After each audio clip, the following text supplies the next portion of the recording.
네, 여러분 안녕하세요. 오늘은 7365-21호 사적 제재 논란 한번 분석해 보도록 하겠습니다.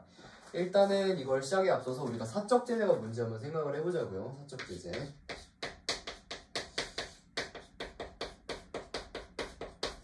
사적 제재에 대해서 이해를 하려면은 먼저 공과 사를 구분해야 됩니다. 공과 사를 구분을 해야 되는데 공이 있고요.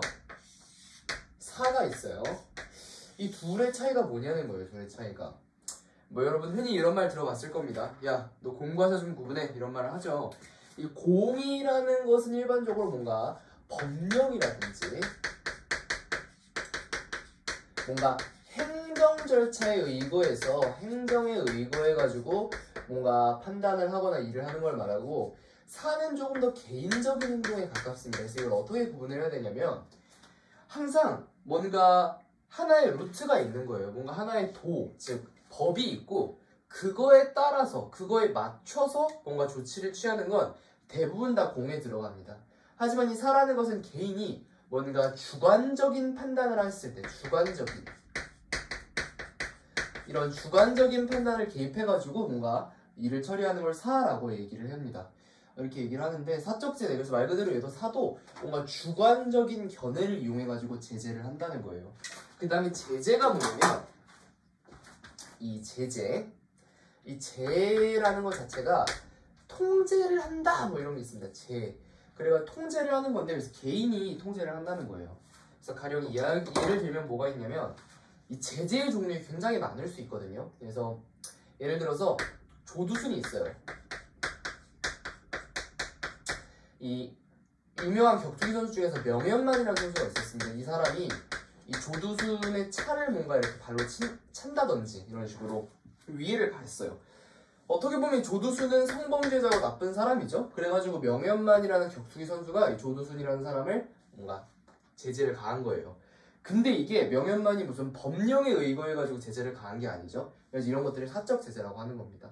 그래서 여기 사적이라는 표현은 이 사적 재화에 대해서 이야기할 때 이 사적이랑 같은 뜻이에요. 그래가지고 개인이 임의로라는 단어랑 좀 비슷하게 이야기하면 됩니다. 임의로 뭔가 제재를 가한 상황을 이야기하는 거예요. 대표적인 예시로 조두순이라는 성범죄자가 출소했을 때 명현만이라는 격투기 선수가 가서 유리창을 이렇게 팔로 쪄서 깨트린다든지 뭐 이런 위해를 가했는데, 이런 것들이 대표적인 사적 제재로 볼 수 있다. 이라는 겁니다. 그리고 하나 중요한 게 뭐냐면 이 사적 제재라는 거랑 정당방위 같은 걸 좀 구분을 해야 돼요. 그래서 정당방위랑의 차이점을 좀 알았으면 좋겠는데, 이런 상황을 생각을 해보자고요. 집에 강도가 침입해서 올 1가족을 뭔가 살해하려고 했어요. 그래가지고 내가 우리 가족을 지키기 위해서 몽둥이로 강도의 머리를 내리쳤는데 죽었어. 그렇다면 이것 또한 사적 제재로 봐야 되느냐? 그건 아니라는 거죠. 왜냐면 이게 정당방위에 해당이 된다라고 하면은 정당방위는 법에 명시가 돼 있습니다. 정당방위의 성립 요건에 대해서. 그렇기 때문에 정당방위가 성립을 했다면 이 법령이나 행정에 의거했기 때문에 정당방위 같은 경우는 사적 제재라고 봐서는 안 된다는 거죠. 그래서 여러분이 뭔가 사리를 접할 때 정당방위에 해당하는 것들도 사적 제재로 오해하면 안 돼요. 정당방위는 엄연히 법령 안에 정당방위로 인정되는 행위에 대해서 나와 있기 때문에 정당방위는 사적 제재로 보면 안 된다라는 것까지 정리하고 이어서 하도록 하겠습니다. 발문 한번 읽어볼게요. 국가가 제대로 처벌하지 못한 범죄자를 사적으로 복수하는 내용을 담고 있는 모범택시가 인기리에 종영하였습니다.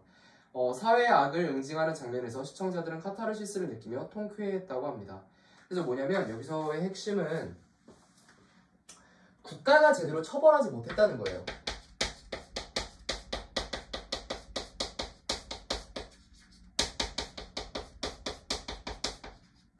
이건 물론 모험택시라는 드라마상의 이야기지만 뒤에 있는 내용도 똑같습니다. 왜 사적 제재가 논란이 되느냐? 바로 국가가 제대로 처벌하지 않았기 때문에. 그러니까 않았기 때문이라기보다는 이 국민들의 정서가 그렇다는 거예요. 국민들이 뭔가 용인하지 못할 정도로 이 국민들의 정서가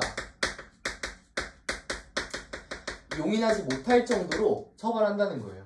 가령 이런 거겠죠. 예를 들어서 뭐 진짜 조두순 같은 경우 계속 예를 드는데, 조두순 같은 경우가 10년도 채 안 받았죠, 형벌을. 근데 초등학생 여아를 성폭행해서 영구적인 장애를 입혔다. 국민들이 생각하기에는 거의 사형감이란 말이에요. 이런 무거운 형벌을 져야 되는 죄를 갖다가 10년도 안 되는 솜방망이 처벌을 했다는 겁니다. 이런 것들이 국민들의 심리에 있어서는 납득할 수 없었다는 거예요. 왜냐하면 사람은 필연적으로 뭘 느끼냐면 뭔가 반인륜적인 범죄 행위를 봤을 때 그거에 대한 분노를 느끼게 됩니다. 그거에 대한 분노를 느끼게 되는데 이게 왜 그런 분노를 느끼냐면 이건 사람의 본능인 거예요. 본능적으로 뭔가 악에 대해서 분노를 느끼는 이런 사회적인 동물인데 사람은 이런 분노를 해소를 시켜줘야 된단 말이에요. 이런 분노를 해소를 시켜줘야 되는데 이런 분노를 해소를 못 시켜주기 때문에 국민들의 정서가 가지고 있는 이런 범죄자에 대한 분노를 해소를 못 시켜주기 때문에 이런 모범택시 같은 드라마가 인기리에 방영을 하고 이러는 겁니다. 그래서 여기서 분명히 그리고 또 카타르시스라는 말이 나왔어요. 카타르시스 이런 말들은 잘 외워두는 게 좋습니다. 이 카타르시스라는 말이 나왔는데 원래 이 카타르시스는 되게 옛날 그리스에서 나온 말이에요. 카타르시스라는 말은 흔히 카타르시스를 느꼈다라고 이야기를 하는데 이 카타르시스는 어디서 비롯이 되는 거냐면 아주 강한 공감에서 비롯이 되는 겁니다. 만약에 내가 뭔가 문학 작품이 됐든지 드라마가 됐든지 영화가 됐든지 그 상황을 나와 완전히 동떨어진 마치 전지전능한 신이 나약한 인간들을 관찰하는 그런 이 관점에서 보게 된다면 이 카타르시스를 느낄 수가 없어요. 이게 카타르시스가 한국말로 가장 유사한 표현을 찾자면 내가 영화나 매체 같은 걸 보고 느끼는 통쾌함이라고 보면 돼요. 통쾌함. 속이 시원해지는 그런 느낌 있잖아요. 이런 거기 때문에 이런 것은 공감으로부터 비롯된 것이고 어떻게 보면은 현재 이렇게 국민들의 정서, 국가가 제대로 처벌하지 않는 범죄자에 대한 국민들의 정서가 굉장히 많은 공감을 사고 있다는 반증이기도 합니다. 공감을 사고 있기 때문에 거기서 막 범죄자들이 막 죽고 막 당하고 이런 걸 보면서 통쾌함을 느끼는 그런 현실인 것이죠. 문제는 이러한 사적 제재는 국가에서 엄격하게 금지하고 있는 범죄라는 점입니다. 그래서 제가 얘기한 거예요. 아까 정당방위에 대한 이야기를 한 것도 이 엄연히 얘기했을 때 이 사적 제재라는 것은 뭐다? 범죄라는 겁니다. 범죄. 여러분 범죄라는 게 참 애매하죠. 국가에서 하면 안 된다고 하는 건 다 범죄입니다. 국가에서 보험료 내라 그랬는데 안 내는 거 범죄고요. 국가에서 노상방뇨하지 말라 그랬는데 노상방뇨하는 거 범죄예요. 그래서 어쨌든 사적 제재 하지 말라 그랬는데 사적 제재하면 범죄입니다. 그래서 범죄라는 건데 그렇다면 국민들이 이런 범죄에 왜 그렇게 열광하는가? 어떻게 보면 그렇죠. 범죄인데 사람들이 범죄에 열광하는 경우가 많지 않죠. 근데 왜 사적 제재는 범죄임에 비해도 열광하는 걸까? 그래서 우리는 이 글을 읽으면서 why라는 거에 대한 대답을 찾아야 된다는 거예요. 왜 그렇다면 국민들은 사적 제재에 열광하는가? 범죄임에도 불구하고 최근 현실에서도 사적 제재가 이슈가 되고 있습니다. 그러니까 이게 지금 어떤 현상이냐면 처음에 어디 출발했어요? 드라마에서 출발했죠. 드라마나 이런 매체, 즉 미디어에서 출발했단 말이에요. 이런 미디어 매체에서 출발한 게 어디까지 영향을 미치고 있다? 현실로까지 연결되고 있다라는 이런 흐름을 보면 됩니다. 해가지고 볼게요. 일명 부산 돌려차기 사건으로 표현되는 폭행 사건으로 일면식도 없는 여성을 무차별적으로 폭행한 남성을 유튜브와 구의원이 개인에 대한 신상과 사진을 공개했습니다. 이런 건데 여기서 보면은 부산 돌려차기범이 나왔어요. 그래서 나쁜 놈이죠. 보이나? 여기서 이 부산 돌려차기범이 나왔는데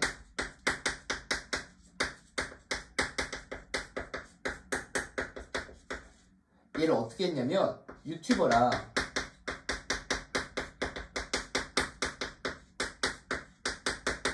구의원이 신상을 공개했단 말이에요. 여기서 우리가 주목해야 될 크게 두 가지 포인트가 있습니다. 첫 번째는 뭐냐면 과연 사적 제재가 어디까지의 영역인가 라는 부분이에요. 여러분이 사적 제재 이야기하면 옛날에 백범 김구 선생님을 암살한 안두희를 정의봉으로 때려 죽이는 이런 뭔가 폭력이라든지 복수로 죽인다든지 이런 것들, 테러 이런 것만 생각하는데 사실상 사적 제재, 즉 범죄로 인정되는 이런 사적 제재의 범위는 생각보다 넓습니다. 말 그대로 잘못한 사람에 대해서 내가 임의로 개인적인 주관적인 판단으로 뭔가 행동을 옮기는 순간 그건 무조건 사적 제재가 되는 거예요. 지금 무슨 말인지 알겠습니까? 그렇기 때문에 신상 공개 역시 뭐다? 사적 제재에 포함이 되는 거예요. 왜? 신상 공개 절차가 실제로 있습니다. 실제로 이 법적으로 신상 공개를 할 경우가 있어요. 법적 신상 공개가 따로 있는데 어느 경우에 하냐면 성범죄자라든지 이런 식으로 뭔가 신상을 공개했을 때 국민들이 얻는 국익이 더 크다고 판단되는 경우에 이 임의가 아니라 법령과 행정에 의거해서 법적으로 신상 공개를 해요. 근데 이렇게 이루어진 신상 공개가 아니라 유튜버라든지 구의원이 개인의 주관적인 판단으로 하는 거죠. 그렇기 때문에 이건 당연히 사적 제재에 들어가는 겁니다. 해가지고 여러분이 어떤 편견을 가지면 안 되냐면 사적 제재, 뭔가 제재라는 걸 봤을 때 물리적 제재만 생각하면 안 된다는 거예요. 그래서 여러분이 뭐에 갇히면 안 되냐면 이 물리적 제재 같은 틀에 갇히면 안 됩니다. 그래서 물리적인 제재만 이야기하는 것이 아니라 매우 거의 모든 것을 포괄하고 있는 모든 제재를 전부 다 사적 제재로 포함한다는 이런 것으로 잘 알고 있어야 됩니다. 물리적 제재만 해당하는 것이 아니라는 거. 그렇죠. 실제로 이런 게 많습니다. 뭔가 요새 가면 갈수록 사이버 레카들이 많아지는데 되게 요즘 좀 무서워요, 현실이. 근데 사실 저는 좀 이런 거에 있어서 반대하는 게 뭐냐면 개인적으로 저는 굳이 물어보면 뒤쪽에 질문 부분에도 나와 있지만 사적 제재에 있어서 반대하는 편입니다. 왜냐면 이 사적 제재라는 게 진짜 나쁜 놈에 대해서만 행해진다고 하면은 좀 동의할 의향도 있어요. 진짜 가령 뭐 살인자인데 무슨 어떻게 잘못 음주 감형 뭐 이런 거 돼가지고 풀려났다. 이런 사람들은 진짜 처벌 받아야 될 사람들이죠. 근데 그런 게 아니라 되게 진짜 뭔가 곡해된 사실들 있죠. 진짜 뭔가 일부러 베베 꼬아가지고 뭔가 루머를 만들어내. 그 다음에 사적 제재다 우 그러면 달려가서 막 두드려 패는 이런 양상은 좀 굉장히 지양되어야 될 부분 아닌가라는 그런 생각이 듭니다. 대표적으로 뭐 연예인들 이런 거 많죠. 유튜버들 이슈 같은 거 만들어가지고 뭐 유튜버 땡땡땡 불륜 사실 뭐 발견 뭐 이렇게 하면서 막 사람을 쪼는데 그렇게 하는 게 과연 인정이 돼야 되나? 라는 겁니다. 다음 보겠습니다. 기사 1번. 자, 사적 복수에 환호하는 사회. 한동안 법정물이 대세였다. 지난해 인기를 누렸던 드라마 이상한 변호사 우영우, 1,000원짜리 변호사, 빅마우스, 왜 오수재인가, 법대로 사랑하라, 변론을 시작하겠습니다. 는 공통적으로 변호사 주인공이 등장해 극을 이끌었다. 이토록 법정물에 몰두했던 이유는 현실 세계에서 시원하게 해결되지 않았던 법적 정의가 극 중에서는 비로소 펼쳐졌기 때문이다. 그래서 이런 거는 이렇게 이해를 하면 돼요. 그러니까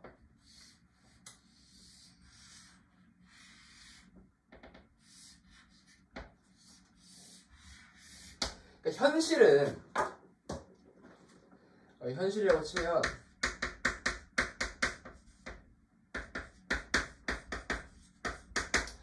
현실은 어때요? 시원하지 않죠. 법 드라마는 어때요? 시원하다는 거예요. 왜? 이거 자체가 뭐야? 픽션이니까. 이런 거는 되게 어떤 양상이랑 비슷하냐면 옛날에 고전 그런 소설 같은 거 있잖아요. 대표적으로 박씨부인전 이런 거 알아요? 이런 박씨부인전 같은 소설이 알죠? 박씨부인 영웅소설, 여성 영웅소설 이런 것들이 굉장히 인기를 끌었단 말이에요. 조선 구한말에. 왜 인기를 끌었냐면 이 여성들의 지위가 굉장히 낮았던 시점에 여성이 영웅이 되어가지고 나쁜 남성 악당들을 물리친다는 이런 현실에서는 이루어지기 어려운 것들. 그러니까 현실에서 이루어지기 어려운 것들을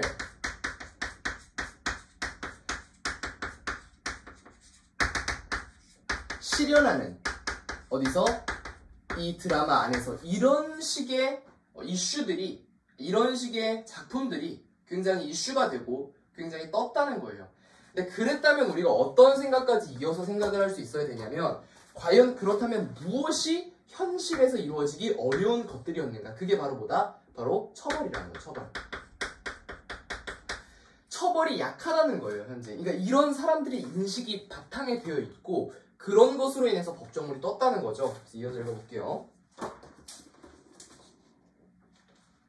이와 유사한 이유로 관심을 받는 소재가 하나 더 있다. 바로 사적 복수다.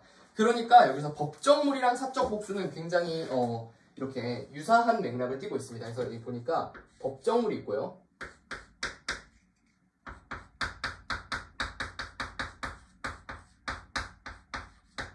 사적 복수가 있는데 사적 복수 둘 다 드라마예요. 법정물은 시원한 처벌, 시원한 판결 이런 것들로 인해서 비롯되는 카타르시스라면 사적 복수는 뭘까라는 거죠. 그러니까 법정물에서 가령 이런 거 하잖아요. 막 무슨 보통 일반적인 우리나라 현재 법정 시스템 같았으면 뭔가 간단하게 그냥 10년형 이렇게 끝날 거를 뭐 김혜수 씨 같은 분이 판사로 나와서 이런 나쁜 놈 사형 뭐 이러면 와 하면서 막 박수치고 막 이런 것들에 열광을 했다라는 거죠. 그래서 이런 것들이 법정물이 좀 지니는 특징이고, 이 사적 복수 같은 경우는 봅시다. 지난 연말에 파트 1을 공개하고 오는 10일 파트 2를 공개를 목전에 두고 있는 화제 작품 더 글로리가 대표적이다. 학창 시절에 겪은 학교 폭력으로 인생이 송두리째 무너진 문동원, 송혜교, 이 온생을 걸고 가해자에게 치밀하게 준비한 처절한 복수를 하는 이야기가 주축을 이룬다. 대중은 동원의 사적 복수의 한호를 보냅니다. 그러니까 이 같은 경우는 말 그대로 그냥 가해자의 봉변이겠죠. 쉽게 말하면. 그러니까 얘는 시원한 처벌이지만 사적 복수는 뭐 처벌, 그러니까 법적으로 처벌받는 게 아니잖아요. 그러니까 그냥 가해자의 봉변 이런 걸 보고, 가해자가 봉변을 당하는 걸 보고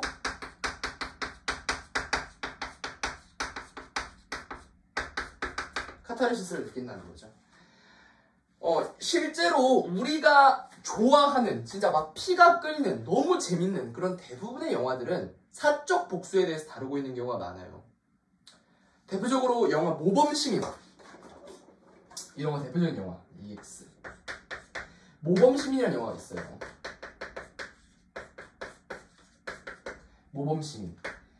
모범시민이 어떤 내용이냐면 어떤 남자가 있어요. 그 남자가 있는데 이 남자가 아내, 그 다음에 예쁜 딸 한 명이랑 같이 살고 있습니다. 어느 날 강도가 들어요. 그 강도 2명인데 그 강도가 자신의 아내를 자기가 보는 앞에서 성폭행하고 딸을 죽입니다. 그것을 보고 남자가 당연히 어떻게 하고 싶지만 강도한테 묶이는 바람에 이렇게 밧줄 같은 걸로 저항도 못하고 그렇게 끝나요. 그렇게 2명의 강도가 들었다고 했는데 한 명이 진짜 진범이었고 한 명은 망만 보던 애였어요. 그런데 검사랑 변호사가 합의를 합니다. 결국 망만 보던 한 명은 사형을 당하고요. 실제로 자기의 아내를 성폭행하고 딸을 죽였던 진짜 범인은 아주 가벼운 처벌만 받고 풀려납니다. 그때부터 이 남자의 복수가 시작되는데, 일단은 설사 망만 봤다 하더라도 사형을 받게 된 애는 약물주사형 사형을 받게 되는데 그 약물을 다른 아주 잔인하게 죽는 약물로 교체해요. 그래서 잔인하게 죽게 만들고요. 편안한 죽음이 아니라. 그 다음에 진짜 자기 아내를 성폭행하고 딸을 죽였던 그 진짜 빨리 풀려난 그 범인은 실제로 어떻게 유도를 해가지고 잡은 다음에 굉장히 처절하게 죽입니다. 이런 식으로. 근데 사실 이게 법적인 측면에서 보면 살인, 무슨 약물 불법 교체, 뭐 이런 식으로 엄청나게 죄목이 많아요. 당연히 불법입니다. 이 사람 잡히면 큰 처벌 받아요. 하지만 사람들은 이런 것들을 보고 어떻게 한다는 걸 열광한다는 거죠. 와, 사람이 막 톱으로 썰려서 죽고 있는데 박수를 쳐요. 왜? 이 사람이 그런 나쁜 짓을 저질렀던 사람이라는 이유로. 그러니까 이런 사적 복수가 굉장히 우리도 모르는 사이에 우리들에게 엄청난 이런 우리들의 흥미를 끌고 있다는 거예요. 모범시민이라든지 이게 대표적이겠고, 그 외에 대부분의 킬러물 이런 것들 다 어때요? 킬러 나오고 특수부대 나오고 이런 것들 다 배경이 어때? 특수부대가 혼자 신나가지고 사람 죽이는 건 재미없잖아요. 뭐가 재밌어요? 특수부대 딸이 납치당했다, 그죠? 딸이 죽임을 당했다, 아내가 죽임을 당했다. 존윅, 대표적으로 존윅도 엄청나게 사적 제재 끝판왕이죠. 존윅은 야, 이거는 아주 오바해서 사적 제재랍니다. 존윅은 뭐 때문에 죽이는 거예요? 개 죽였다고. 자기 개 멍뭉이, 자기 멍뭉이를 죽였다는 이유로 거의 사람을 한 30명을 넘게 죽이죠? 다 사적 복수입니다. 테이큰, 다 사적 복수예요. 그러니까 우리가 열광하고 있는, 굳이 더 글로리까지 갈 필요도 없습니다. 진짜 우리가 열광하는 대부분의 영화들은 다 사적 복수다. 이런 것도 한번 생각해 볼 만한 거리가 되겠습니다. 2021년 방영이 화제가 됐고 최근 시즌2로 돌아온 SBS 금토 드라마 모범택시도 같은 궤도를 그리고 있다. 더 글로리와 차이점이라면 피해 당사자의 직접 복수냐 아니면 누구냐를 통한 대리 복수냐 정도다. 그래서 이게 무슨 말이냐면 이 더 글로리 같은 경우는 그래서 잠깐 쓰면 이 대리 복수,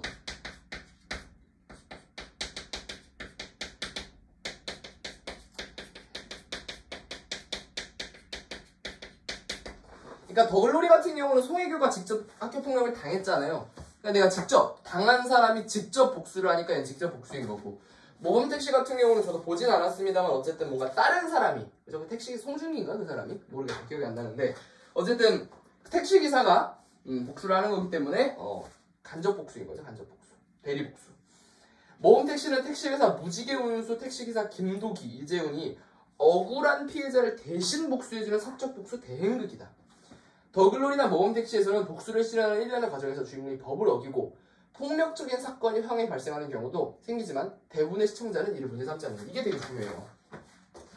바로 가장 중요한 부분이 뭐냐면 시청자들이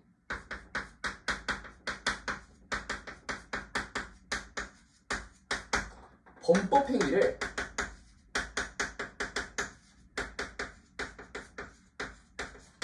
문제 삼지 않는다는 거예요.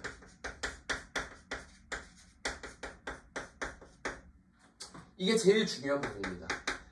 그러니까 뭔가 사적 복수를 해도 범법 행위를 안 하면서 사적 복수를 하면 문제가 없거든요. 가령 뭔가 힘들게 내를 딸이 예를 들어 모문시민에서 뭔가 자기가 직접 증거를 수집해가지고 재판에 딱 들고 가가지고 여기 증거 있습니다 딱 보여줘가지고 이런 식이면은 전혀 문제가 될 게 없어요. 합법이니까. 근데 그 재밌겠어요? 영화가 2시간 동안 아빠가 가해를 입증하기 위해서 증거를 찾는 내용이야. 전혀 재미가 없겠죠. 그렇기 때문에 어떻게 하냐면 막 잡아가지고 톱으로 잘라 죽이고 막 이런 게 나오는 거예요. 근데 세상에 사람을 톱으로 자르는데 그게 불법이지 불법이 아니겠어요? 당연히 불법이겠죠. 그런데도 불구하고 사람들이 어떻다? 그 영화 보면서 막 썰고 있는데 야, 저 나쁜 놈, 사람을 이렇게 생각하는 사람이 아무도 없다는 거예요. 왜? 이 사람은 나쁜 놈이니까. 실제로 그 배우가 나쁜 놈이 아닌데도 불구하고 극 중에 나쁜 놈이니까 쟤는 톱으로 썰려도 돼. 이렇게 사람들이 생각한다는 거예요. 그래서 이게 뭔가 사람들이 이제 문제 삼지 않는 게 이런 게 굉장히 좀 뭔가 사회적으로 문제가 될 수 있다는 거죠. 왜냐면 여러분 초등학교 때도 배웠을 거예요. 초등학교 선생님이 친구가 때리면 같이 때리라 그래요? 아니면 참고 선생님한테 얘기하라 그래요? 참고 선생님한테 얘기하라 그러잖아요. 왜 그러겠어? 살짝 때려도 되거든요? 때리면 오히려 얘가 덜 때릴걸? 선생님한테 일러봤으면 에이씨 고자질쟁이 이러지만 진짜 만약에 내가 얘가 날 괴롭혀 바로 그냥 한 대 얹어가지고 그 병원 보내고 이러면 얘는 다시 날 안 때린다고요. 오히려 효과는 이게 더 좋잖아. 사적 복수가 훨씬 좋아요. 선생님한테 얘기하는 것보다. 여러분 그렇지 않아요? 이게 잘 생각해봐야 될 부분인 거예요. 이 글을 읽으면서. 효과 측면으로 따지면 이 효과 정말 어디 쓸데없어? 효과 측면으로 따지면은 사적 복수가 최고입니다. 진짜로 사적 복수만큼 좋은 게 없어요. 효과로. 가령 여러분 앞으로 그 자전거 훔치는 사람 보면은 자전거 훔치는 사람 보면은 도끼로 죽여도 무죄입니다 이렇게 해요. 어떻게 하겠어? 사람들 다 죽이겠죠. 자전거 훔치는 사람. 그럼 자전거 훔치겠습니까? 아무도 안 훔칠걸? 사적 복수가 최고예요. 사실 뭔가 법적 행위를 뭔가 이렇게 줄이는 데는. 가령 학교 폭력 당하면 가해자 죽여도 돼요. 무죄입니다. 이러면 다 죽일걸? 진짜? 독약 타고 이래가지고. 그러니까 사적 복수가 최고입니다. 사실 뭔가 이렇게 범죄 행위를 줄이는 데 있어서는. 하지만 왜 그렇게 안 할까? 라는 것도 한번 생각해볼 부분이라는 거예요. 뒤에 나오는데 이렇게 뭔가 글을 읽을 때 좀 생각을 하면서 그래 이것만 들어보면 사적 복수만큼 좋은 게 없는데 왜 사적 복수하지 말라는 거지? 왜 불법이지? 뭐 이런 생각. 자 봅시다. 자 그들이 상대하는 악인이 법망을 교묘하게 빠져나가고 사법적 처벌에 좀채 휩쓸리지 않은 영악하고 간교한 이들이라는 것을 이는 숙지하고 있어서다. 그러니까 또 이게 클리셰가 있어 항상. 클리셰라 그러는데 뭔가 굉장히 진부한 내용이 클리셰가 항상 있어요. 어떤 클리셰야? 악인은 교묘하고 영악해요. 그래가지고 얘네들은 잘 처벌을 안 받아. 왜 그런지 알겠죠? 그러니까 가령 이러면 좀 약간 죄책감이 들잖아. 예를 들어서 어떤 악인이 있어. 여러분이 영화 PD라 영화 뭔가 감독이라고 생각해봐요. 악인이 있어. 근데 그 악인이 가령 이 영화 내용이 가령 자기 딸을 죽인 범죄자한테 복수하는 내용이야. 근데 딸을 죽인 범죄자가 감옥에 수감돼서 30년 동안 힘들게 복역을 하고 다 회귀하고 신도 믿고 완전히 반성하고 30년 후에 노인이 돼서 나와서 아버지가 걔를 죽여요. 그럼 뭔가 이게 좀 그림이 이상하지 않습니까? 그잖아요. 그죠? 힘들게 복역을 다 마치고 죗값을 다 치른 죄인을 뭔가 복수한다? 이건 굉장히 어때요? 굉장히 좀 뭔가 조금 찝찝하잖아. 내가 나쁜 놈 된 것 같고. 그러니까 어떤 장치를, 그러니까 이걸 서사적 장치라 그러는데, 이런 서사 장치를 넣는다고 악인은 교묘하고 영악하다는. 악인은 얘는 비록 딸을 죽이는 범죄를 저질렀지만 뭐 어떻게 뇌물을 줘가지고 뇌물을 줘서 무죄로 풀려났다든지 뭔가 이런 서사적 장치를 집어넣어가지고 얘를 더럽게 나쁜 놈으로 만드는 거예요. 그래가지고 얘를 어떻게든 복수를 하는 거지. 근데 이게 굉장히 문제점이 뭐냐면 현실은 그렇지는 않다는 게 문제인 거죠. 현실적으로 그런 사람이 얼마나 되겠습니까? 영악하게 살인을 저질러 놓고 살인을 저지른다는 것 자체가 되게 무식한 사람인 거예요. 그렇지 않습니까? 이게 말이 막 영화 같은 데 나오잖아요. 뭐 강도가 살인을 저질렀는데 아주 교묘하게 법을 잘 알고 있어서 법망을 잘 이용해가지고 변호사를 설득하고 뭔가 합의에 도달해서 아주 적은 형량을 받았다. 야, 그 정도로 머리가 있으면 강도를 하겠어요? 그렇게 법망을 잘 이해하고 있고 변호사를 회유할 수 있고 판사를 회유할 수 있고 뭐 검사랑 협상을 하고 이 정도의 머리가 있는 사람은 강도 짓을 안 하겠죠. 그냥 변호사가 되면 되잖아. 사실을 보고. 그죠? 요새 사실 없지만. 그러니까 이런 서사 장치가 좀 뭔가 어떻다. 비현실적이야. 비현실적. 이런 비현실적인 서사 장치를 넣어가지고 어떻게 한다? 범죄자를 더 나쁜 놈으로 만들고 이 범죄자를 아주 학대하면 이 카타르시스를 느낀다. 이런 좀 안 좋은 경향이 있다. 또 하나의 면죄부를 부여하는 요소 중 하나는 지금 계속해서 제가 이렇게 설명하는 게 뭐야? 면죄부. 좋은 표현이다. 면죄부. 이 면죄부가 누구에 대한 면죄부냐는 거야. 바로 사적 복수를 자행하는 사람에 대한 면죄부예요. 그러니까 제가 아까 얘기했죠.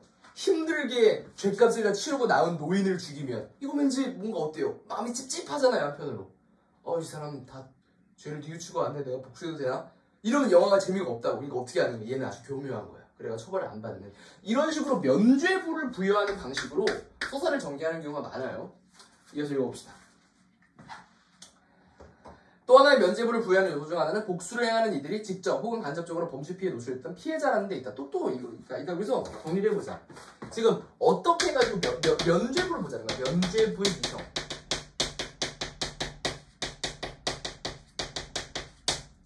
면죄부처럼 안 보이죠? 면죄부 유형 1번. 가해자는 영악하다. 어떻게 한다 그래서 법망을 피해간다. 이런 클리셰. 얘는 주로 매체에서 등장하는 녀석들이 매체.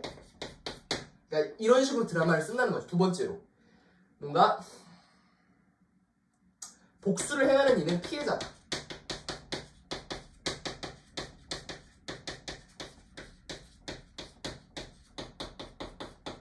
이런 클리셰가 있다는 거예요. 모든 사적 복수물 똑같은 모범시민도 마찬가지죠. 복수를 행하는 애가 딸이 죽은 아버지 피해자인 거죠. 그 다음에 가해자는 영악하죠. 검사랑 협상해가지고 무죄 받고.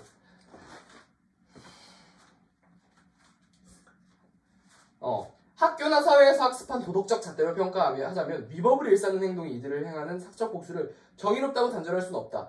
그럼에도 이를 지켜보는 시청자는 묵인하거나 오히려 동조한다. 그런 방식을 취하지 않으면 앞으로 더 많은 피해자가 발생할 것을 짚고 가해자는 합당한 대가를 치르지 않는다는 것에 크게 공감하기 때문이다. 법치국가에서 형벌권한은 명백히 사법기관에 존재하지만 대중은 더 글로리와 모범택시와 같은 사이다 같은 사적 복수에 열광하고 있는 모양이다. 핵심은 그거예요. 봐봐. 이거를 밑에다 쓰자. 이 법치국가라는 법치국가.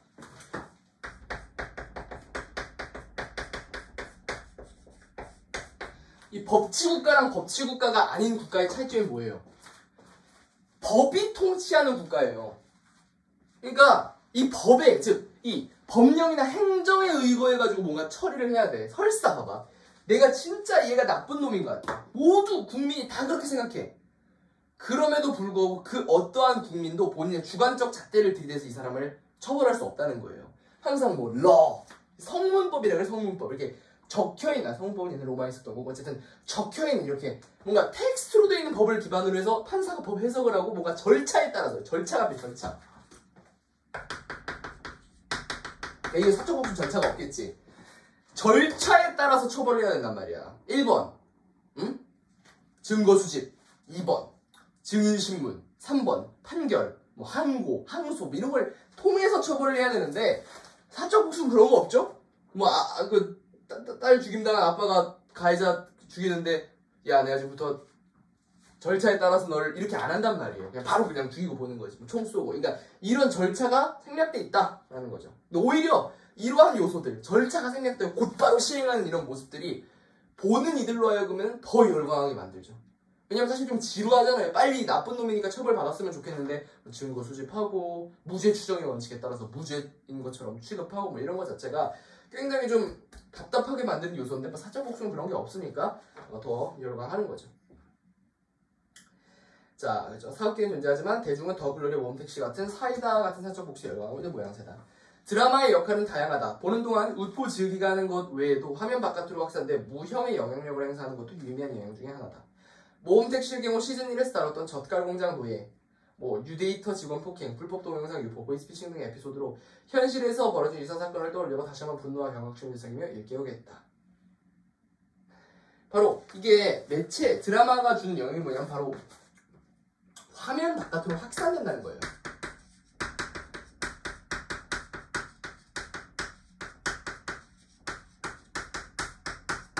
되게 중요한 이야기인데 화면 바깥으로 어떻게 된다? 확산된다. 이게 무슨 뜻이냐면 단순하게 영화는 영화일 뿐 이런 말 있잖아요. 만화는 만화일 뿐 이런 식으로 끝나면 좋은데 이런 매체의 영향력이 화면 바깥으로 확산되는 경향이 있다는 거예요. 그러니까 여기 나오다 보면 왜냐면 왜 그러냐면 이거 원인 중 하나가 유사사건 때문에 그러는데 뭔가 이런 드라마를 제작할 때는 굉장히 사람들이 많이 공감할 수 있고 실제에서 일어날 만한 일들을 해야 된단 말이에요. 가령 뭐 이런 모험택시 같은 거 만드는데 뭐 외계 괴물을 쏴 죽이는 죄 뭐 이런 걸 하면 얼마나 재미가 없겠어. 공감이 전혀 안 되잖아. 외계 괴물? 그게 뭐야? 공감이 전혀 안 돼서 이런 카타르시스를 못 느낀단 말이야. 근데 여기 말했잖아. 뭐 이거 있잖아요. 몸캠피싱? 불법 동영상 유포. 몸캠피싱이네. 보이스피싱. 뭐 이런 것들. 이런 것들이 실제에서 일어날 만한 일이기 때문에 훨씬 더 사람들의 이런 공감을 사게 된다는 거죠. 더 글로리의 역시 극중에 다뤄진 학교폭력 문제의 심각성에 관한 관심이 현실로 옮겼고 이끌었다. 현재는 학교폭력과 관련된 각종 법적 장치의 논의로도 활발하게 번진 상태. 그러니까 실제로 이게 없다는 거야. 실제로 영향을 준다는 거예요. 가령 더 글로리 같은 경우는 이 더 글로리로 인해서 뭔가 이슈가 되는 것들이 어떻게 된다. 실제 법에도 영향을 미치고 있는 이런 식으로 여기까지 가고 있는 거죠. 그죠?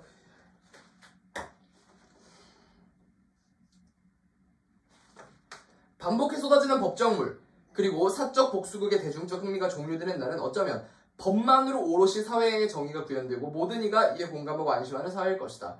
이런 소재에 대한 관심이 완전히 사그라지고 더 이상 유사 장르물이 제작되지 않아 좋으니 부디 꼭 그런 세상이 도래하길 간절히 바란다. 물론 그 전까지 우리는 더 글로리 파트와 웜택시 2를 보면서 대리만족을 얻을 수밖에 없겠지만 말이다. 마지막으로 또 얘기하는 게 바로 대리 만족입니다. 우리가 드라마를 왜 보냐 이거야. 영화를 왜 보냐. 대리만족을 느끼려고 하는 거죠. 우리 먹방 왜 봅니까? 남의 음식 먹는 걸 왜 봐요? 쓸데없이. 그잖아요. 내 배에 들어오는 것도 아닌데 다 뭐 때문에 보는 거예요. 나는 특히 여성분들 나는 살찔까봐 그런 케이크 같은 거 못 먹는데 막 다른 여자가 와가지고 케이크 같은 거 한 접시씩 먹으면은 기분 좋죠? 내가 먹은 것 같고. 똑같은 겁니다. 여기서도 실제 법에서는 처벌이 안 돼. 그러니까 내가 보고 있는 드라마 속의 주인공만이라도 처벌을 하는 뭐 약간 이런 느낌인 거죠. 이런 것들이 사실상 보면은 이 미디어의 영향력 중에 하나입니다. 근데 이런 것들이 좀 긍정적인 영향을 미치면 좋을 텐데 그죠? 기사 2번 보겠습니다. 사적 제재란 국가 또는 공공의 권력이나 법률에 의하지 않고 개인이나 사적 단체가 범죄자에게 벌을 주는 일을 말한다. 피해를 구제해주거나 억울함을 갚아준다는 뜻에서 사적 구제나 사적 보복으로 불리기도 한다. 우리나라에서는 고려시대 복수법이 국가의 공식 법령으로 사적 복수를 허용한 사례다. 그래서 고려의 복수법이 나오는데 이 고려에 있었던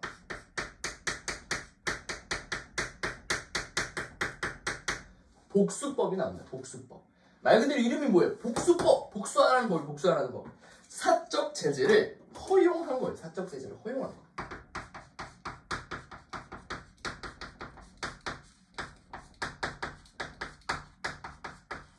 참 특이하게도 이 고구려시대 복수법은 사적 제재를 허용한 법입니다. 고려 광종의 공포정치와 숙청으로 호족들의 피해가 매우 컸다. 경종이 즉위하자 호족 왕선 일파가 복수법을 만들어달라고 요청했고 경종이 이를 받아들여 1975년 복수법을 제정했다. 근데 이거는 사실 우리가 생각하는 제정과는 좀 거리가 있는 제정 원리예요. 우리는 지금 어떠한 이유로 복수법의 제정을 내심 바라고 있는 거죠? 나쁜 범죄자의 처벌. 너무 어때? 현재 그러니까 다르다는 거야. 그러니까 현재 우리들이 약간 복수에 열광하고 사적제재에 열광하는 이유는 뭐예요? 너무 처벌이 미미해서잖아. 그렇죠. 하지만 이때 복수법이 나오게 된 원인은 달랐다는 거야. 이때 원인은 뭐였냐면 광종의 공포정치예요.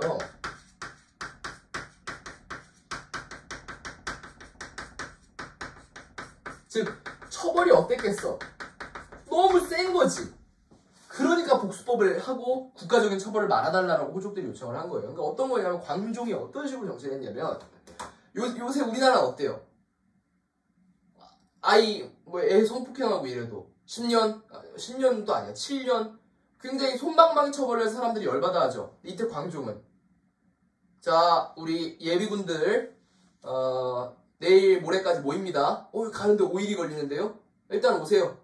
예비군이 와. 네, 이틀 전에 오라 그랬는데 늦었죠? 아유 멀어서 못 왔습니다. 뭐라 그래요? 사형! 바로 죽입니다. 죽이는 방법도 요즘처럼 뭐 주사형 이런 거 없잖아요. 바로 목 잘라서 죽여요. 몸에다가 죽이거나. 바로. 왕이 언제 어디까지 와라 했는데 안 했다 죽입니다. 노비가 주인한테 대들었다 죽입니다. 평민이 세금 안 냈다 죽여요. 이런 식으로 뭐만 하면 다 죽이는 거야. 왕이니까 내가. 왕이면 맘대로 하는 거예요. 그러니까 이게 엄청나게 공포스럽겠죠. 숙청. 뭔가 왕한테 거슬리는 행동을 해. 이리 와봐. 목 자르고. 이런 식으로 정치를 하다 보니까 너무 무서운 거예요, 사람들이. 야, 이대로 왕한테 모든 처벌을 맡기다가는 내 목이 남아나지 않겠다. 어떻게 해달라? 복수법을 간청합니다. 차라리 우리끼리 해결할게요. 우리끼리 서로 죽이든 말든 할 테니까 복수법을 해주십시오. 그래서 오케이! 라고 합니다.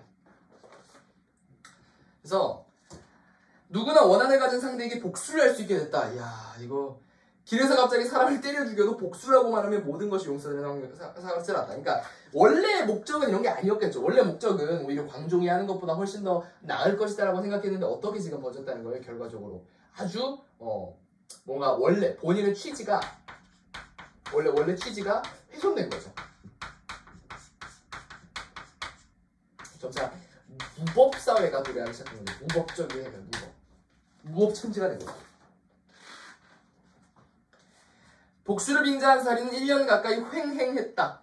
이와 비슷한 사례로 함무라비 역전에 나오는 동해 보복형이 있다. 또 뭐가 나오냐면 또 함무라비, 이거 메소포타미아 해서 함무라비 역전이 나옵니다.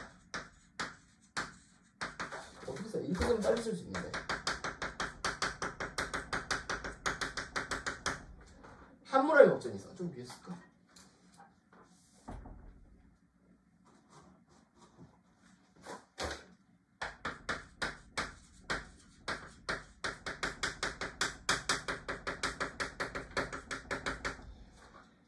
여기서 동해 보복형이라는 게 있어요. 눈에는 눈, 이에는 이라는 말로 표현되는 해당 법은 만약 누군가 다른 사람이 눈을 해치면 그의 눈도 해친다. 남의 뼈를 부러뜨리면 그 사람 뼈도 부러뜨린다고 규정했다. 그래서 이게 뭐냐면 눈에는 눈, 이에는 이.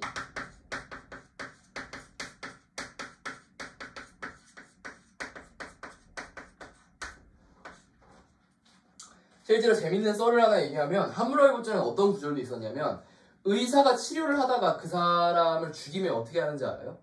의사를 죽이진 않습니다. 다행히도. 의사가 어떤 사람 수술을 집도하다가 의사가 사람을 죽이지 않아요? 실수로? 그럼 어떻게 해요? 의사의 손을 자릅니다. 양손을 잘라요. 근데 잘 생각해보세요. 일단 첫 번째, 양손이 잘리면 그 의사는 앞으로 어떻게 살아?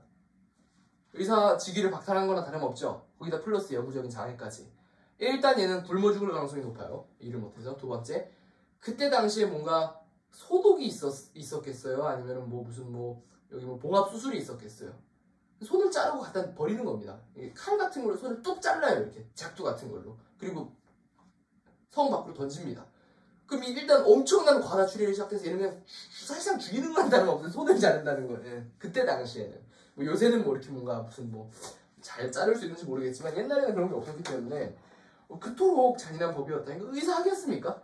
요새 누구나 다 의대 가고 싶어 하죠. 의대 정원 들리면 막 환호하고. 함무라비 시대였어 봐요. 바벨로니아 왕국이었어 봐. 아무도 의사 하려고 안 합니다. 의대 그 수시 평균이 9.0이 됐을 수도 있어요. 의사 되면 실수하면 손을 자르니까. 그 정도로 아주 보복천지였다는 겁니다. 최근 사적 제재가 우리 사회의 뜨거운 이슈로 떠오르고 있다. 흥행에 성공한 드라마 더 글로리와 모범택시 모두 범죄 피해자나 피해자를 대신한 단체가 가해자에게 직접 응징하는 내용을 담고 있다. 이런 사적 제재는 드라마에 그치지 않고 있다. 일반 시민이 온라인상에서 불법을 저지른 것으로 의심되는 개인의 신상을 공개하는 일도 빈번해지고 있다. 그래서 이게 지금 현재 어떤 상황까지 번지고 있냐면 이 신상 공개 같은 게 많아지고 있다는 거예요. 왜냐면 왜 그러겠어? 사실상 사람들이 법적인 처벌을 그래도 두려워합니다. 그렇기 때문에 특히 레카들, 전 굉장히 사이버 레카 같은 사람을 싫어합니다. 개인적인 생각이에요. 저는 그런 거 되게 싫어하거든요. 남을 헐 뜯어가지고 돈을 버는 사람들 굉장히 좀 싫어하는 입장인데 이런 사람들이 어떻게 돈 벌어요? 야 여러분 오늘의 이슈입니다. 오늘의 이슈 유튜버 땡땡땡 무슨 뭐 식당 갑질 사건 보도해드리겠습니다. 신상 공개합니다. 와 이 사람이었다니 막 가서 악플 쓰고 이런 것들로 돈을 버는 아주 인간 같지 못한 그런 사람들이 있는데 이런 사람들이 신상 공개를 많이 한다는 거예요. 왜 신상 공개를 하겠어요? 이게 되게 약간 뭐랄까 벌을 줬다는 느낌이 강하게 와요. 나는 이 사람을 아주 명예를 훼손했다. 나는 이 사람의 치부를 들쳤다. 와 이러면서 막 카타르시스를 느끼는 거에 플러스 처벌을 잘 안 받겠죠. 그러니까 만약에 진짜 유튜버가 네 오늘은 갑질을 한 유튜버 땡땡땡땡을 몽둥이로 때려보겠습니다 하고 가가지고 몽둥이로 때려봐. 그럼 뭔가 폭행죄를 받을 거 아니야. 근데 신상 공개는 아무래도 처벌이 무겁지 않으니까 그러면서도 얘를 완전히 사회적으로 사장시켜버릴 수가 있죠. 그러니까 많이 한다는 거죠. 해당 영상에는 사건의 피해자가 직접 등장해 사적 복수가 아닌 더 이상의 피해자를 만들고 싶지 않기 때문이라고 신상공개 이유를 밝힌다. 여기서 지금 그러니까 핑계가 있다는 거야. 이게 핑계 없는 무덤 없죠. 다 핑계가 있잖아. 어떤 핑계를 대냐면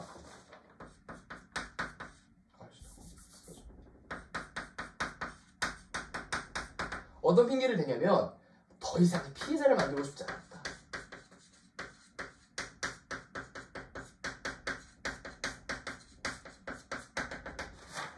이런 핑계를 댄다는 거예요. 너무 지금 내가 또 나의 개인적인 이런 색을 입혀서 말하는 것 같은데 이게 더 이상의 피해자를 만들고 싶지 않아서 난 신상 공개했는데 왜냐면 야 이런 유튜버 같은 사람들 신상 공개해가지고 사장을 시켜야지 더 이상 갑질 피해가 안 나올 거 아니야 한다는 거예요. 이를 두고 갑론을박이 벌어지고 있다. 대다수가 공감과 응원을 보내고 있다는 점에서 시사하는 바가 있다. 그러니까 대부분이 어떻게 이런 거에 공감한다는 거야. 이게. 근데 내가 항상 이야기하는 건 그거야. 만약에 이 사람이 진짜 갑질을 했어. 인간으로서의 자격이 없어. 신상 공개했다. 모르겠어. 그거는 모르겠어. 근데 이거의 가장 큰 문제가 뭐냐면 사형제. 봐봐. 사형제도 마찬가지예요. 왜 사람들이 사형제 도입에 반대하는 대표적인 근거가 뭔지 알아요? 만약에 100명을 죽인 연쇄살인범을 사형할까 말까 해서 사형하지 맙시다라고 얘기하는 사람은 거의 없어요. 대부분 다 사형하자고 그러지. 근데 왜 사형제를 폐지하자고 할까? 억울하게 죽는 사람이 생길 수 있다는 거예요. 1000에 1명이라도. 그럼 이 사람 목숨은 누가 책임질 거냐는 거지. 100명의 극악무도한 범죄자를 죽였어도 1명의 선량한 시민이 실수로 죽어버리면은 이 죽었다는 건 뭔가 되돌릴 수가 없잖아. 그지 않아요? 죽으면 끝이잖아. 물론 뭐 종교를 믿으시는 분들은 뭐 그 이후에 세상이 있다 믿으시는 분들도 있겠지만 어쨌든 뭐 현재 지금 대한민국 내에서는 죽으면 이 사람은 없어지는데 봐봐 이런 거예요. 자, 뭐 김땡땡 씨는 성폭행 및 살인으로 사형을 선고합니다. 죽였어. 네 다음날 진범이 잡혔네? 이 사람은 어떻게 해요? 이 사람은 묻혔는데 이미 할 수 있는 방법이 없단 말이야. 이런 거기 때문에 얘도 마찬가지예요. 신상을 공개했어. 이 사람 갑질했습니다. 이 사람 불륜 저질렀습니다. 근데 알고 보니까 아니야. 그럼 사이버레 카드는 어떻게 합니까? 아니면 말고요. 죄송합니다. 이런 식으로 일관한다면 이런 태도가 문제라는 거예요. 이런 태도가 문제라고. 저는 이것 때문에 지금 이렇게 얘기하는 건데 어쨌든 뭐 객관적으로 그렇게 설명해야 되지만 이거는 좀 참을 수가 없네요. 어쨌든 그러니까 그럼 어떻게 책임질 거야? 내가 예를 들어서 뭐 나중에 강사가 됐어. 김세준 강사 뭐 과거 무슨 뭐 성희롱 사건 밝혀져 무슨 누가 냈어 아니었어. 그러면 죄송합니다 이러면 안단 말이에요. 그럼 나는 이미 이미지가 나락을 가는데 어떡할 거야? 그러니까 이런 식으로 뭐 문제가 생길 수 있다는 거죠. 하여튼 뭐 대다수가 공감하고 있다. 그래가지고 사적 제재에 대한 국민적 지지가 커지고 있다는 것은 현행 사법 체계에 대한 불만과 불신 또 그만큼 크다는 말이기도 하다. 하지만 대한민국은 법치국가다. 계속해서 강조하고 있죠. 무슨 국가다? 법치국가다. 범죄자에 대한 처벌을 국가가 아닌 개인이 저마다 기준과 방법을 얘기했죠? 주관적 기준. 옮기게 되면 사회 질서를 붕괴한다. 아주 중요한 얘기입니다. 사회 질서의 붕괴라는 얘기를 했어요.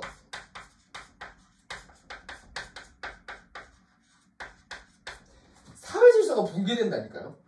진짜로. 고려시대 독수법을 통해 사적 제재를 허용하거나 방치했을 때 참혹한 결과를 불러들일 수 있음을 경험한 바 있다. 이를 있어서는 안 될 것이다. 그러니까 이게 아주 표면적인 것으로만 보면 좋다니까.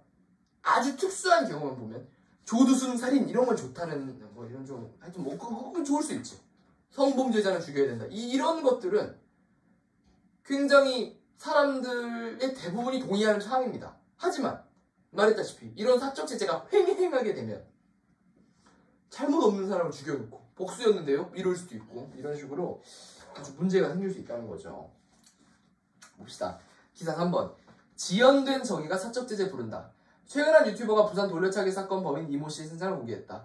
그가 이 씨의 신상 정보를 읽어내려가는 장면을 마치 검사가 구형을 하는 듯 했다. 문제는 입 씨는 지난해 5월 기가하던 20대 여성을 쫓아가 오피스텔 공동 이건 진짜 나쁜 놈이죠. 바로 돌려차는 폭행한 혐의로 기소돼 1심에서 역 12년을 선고하고 항소심판을 받고 있다. 현재 경찰 신상정보공개위원회가 정당한 법적 절차를 가지고 개인의 신상 공개는 불법이다. 하지만 일반인의 가해자가 신상 공개는 이번이 처음은 아니다. 학교폭력 가해자들이 근황이 유튜브로 공개된 데 이어 악성 임대인의 신상 공개는 나쁜 집주인 사이트. 그런가 하면 드라마 더글로리 모험 택시 사적부수 소외제 똑같은 얘기입니다. 이러한 사적 제재는 근대 사법과 어울리지 않는다. 핵심은 그거죠. 근대 사법.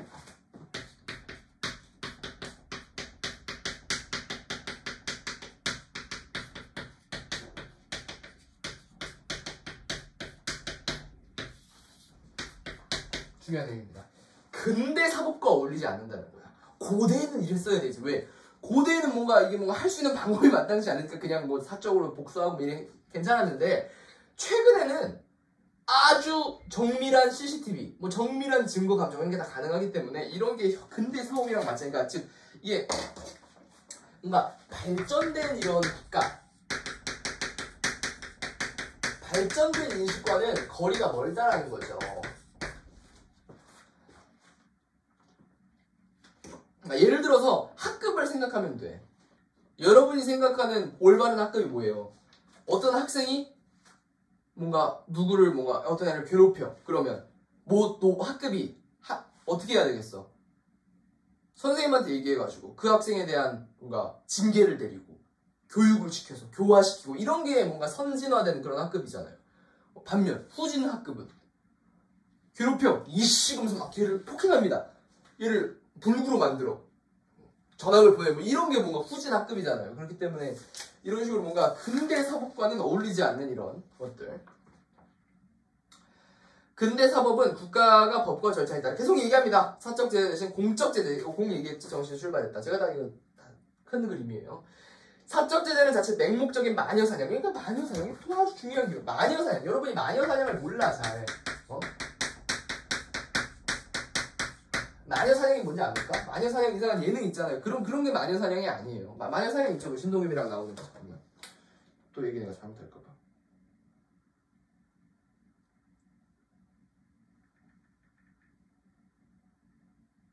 그래. 무슨 이거 그린라이트인가요? 지금 사귀어도 될까요? 이런 거 물어보는 그런 마녀 사냥이 아니라 이 마녀 사냥이 언제 나온 거냐면 과거 이제 종교가 아주 힘이 있었던 시절에 마녀 사냥이라는 거는 진짜 마녀를 잡아서 마녀 사냥이 아니에요. 착각하면 안 돼. 마녀 사냥의 본질은 마녀란 없다가 핵심인 거예요. 마녀가 어디 있어? 마녀 본 사람 없죠? 마녀 없잖아요. 근데 마녀 사냥이라는 게 횡행하는 이유가 뭐냐면 누군가를 마녀로 만드는 거야. 잔다르크도 그렇게 죽었죠. 프랑스 30년 전쟁에서 십자군 전쟁에서. 그러니까 뭔가 이게 제가 아까 얘기했던 문제점이랑 일맥상통합니다. 뭔가 마녀를 만들어야 되는 거야. 가령 이 유튜브 뭔가 좀 눈에 거슬리는데 야 이거 불륜 사건 한번 터뜨려볼까? 마녀 사냥. 그래서 사장 뭐 이런 식으로 되는 건데 실제로 성범죄자 개인정보를 공개해 논란을 일으켰던 디지털 교도소는 접속 차단 결정과 함께 운영자의 신상정보 무단 공개함을 지은 징역 4년 선고됐다. 디지털 교도소. 과연 있었어요. 디지털 교도소라는 게 있었어. 뭐냐면 민간인이 만든 민간인. 얘네가 임의로 교도소라는 명칭을 쓰면서 성범죄자를 신상을 임의로 결정합니다. 공개합니다. 그래가지고 뭐 여기 사회적으로 교도 격리시키겠다 뭐 이런 입장이었는데 이거 징역 4년 선고됐고 이 대목에 짚어볼 문제가 있다. 바로 사적제재가 법치주의를 흔드는 원인이라는 것이다. 그러니까 사적제재가 법치주의를 흔드느냐? 흔들죠. 명확하게.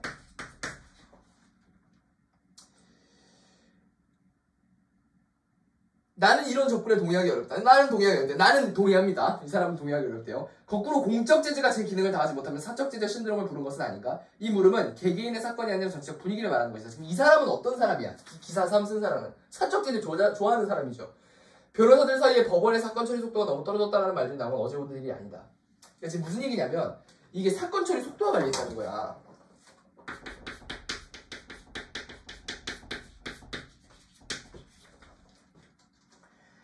지난 2월 변호사들 사이에서 법원의 사건 처리 속도가 너무 떨어졌다는 말들이 나온 건 어제 오는 일이 아니다. 뭐 특허 부분 고정 판사가 법률신문에 기고 뭐 재판에 실패 어떻게 할 것인가. 사건 처리 속도 하락세다. 쭉 그냥 훑어서 읽을게요. 사건 처리 한번 하니까 고소 대리를 하면 강요죄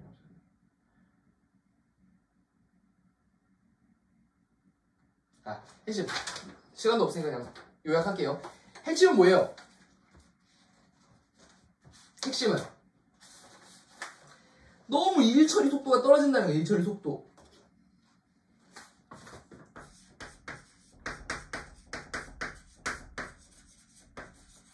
그러니까 이런 마녀사냥, 사적제재 이런 것들이 왜 성행하느냐? 일 처리 속도가 떨어져서 그렇다.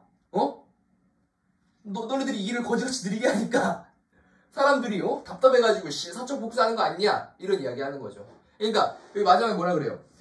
판결서 작성 방식을 바꾸는 제도적 해법을 찾으려는 노력은 왜 안 보이는 걸까? 만약에 봐봐. 즉결 심판. 중국처럼.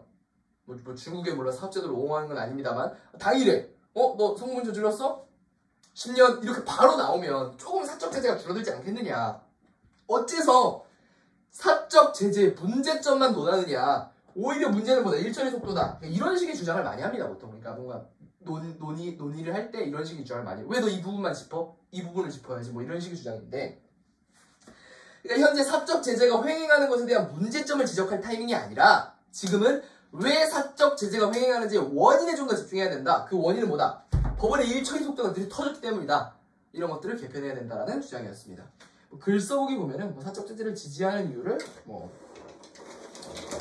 써라. 사적 제재 왜 지지한다 그랬어요? 카타르시스 때문에 지지한다 그랬고 근대 사법정신 뭐라 그랬어요? 법치주의가 있지. 법치주의.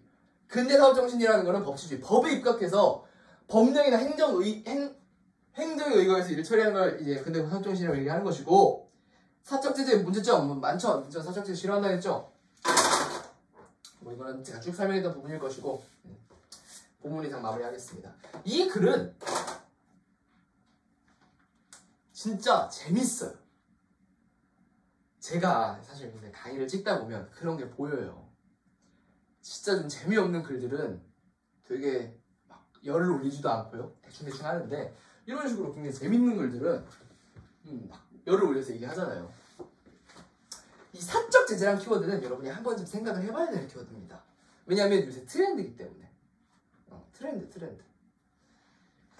이게 오히려 기술이 발전할수록 판결도 빨라지고 좀 통쾌해지고 그래야 되는데 그러지 못하는 것 같아요. 왜 그러냐면 사실상 이게 범죄자에 대한 처벌 강화와 사람에 대한 인권을 좀 반비례하는 경향이 있어요. 대체적으로 국민들의 인권의식이 높은 나라는 처벌이 약합니다. 대표적으로 뭐 스위스 뭐 이런 데는 진짜 무슨 뭐 교도소가 학교 같다 그러죠. 호텔 같고.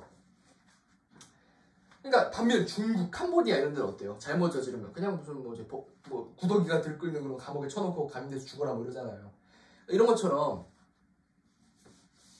사람의 인권, 그러니까 쓸데도 없네. 인권. 뭔가 사람의 인권이라는 거랑 범죄자에 대한 처벌은 반비례하는 경향이 있다는 걸 여러분들이 좀 이해를 했으면 좋겠어. 근데 가면 갈수록 사회가 어떤 방향으로 변화합니까? 개개인에 대한 인권이 올라가는, 보장되는 게 많아지는 이런 쪽으로 사회가 발전하기 때문에 근본적으로, 그죠? 그렇기 때문에 이런 범죄자에 대한 처벌 문제는 점점점 이렇게 좀 처벌이 약해지는 뭐 이런 흐름이 진행이 될 수밖에 없지 않을까. 그러다 보니까 사람들은 점점 사적 제재를 옹호하게 되는 건 아닐까라는 좀 이런 깊은 울림을 주는 그런 글이었습니다. 이상 마무리하겠고요. 재밌었습니다. 다음에 이제 22호, 23호, 24호 3개 남았는데 열심히 촬영해 보도록 하겠습니다. 이상 마무리하겠습니다. 감사합니다.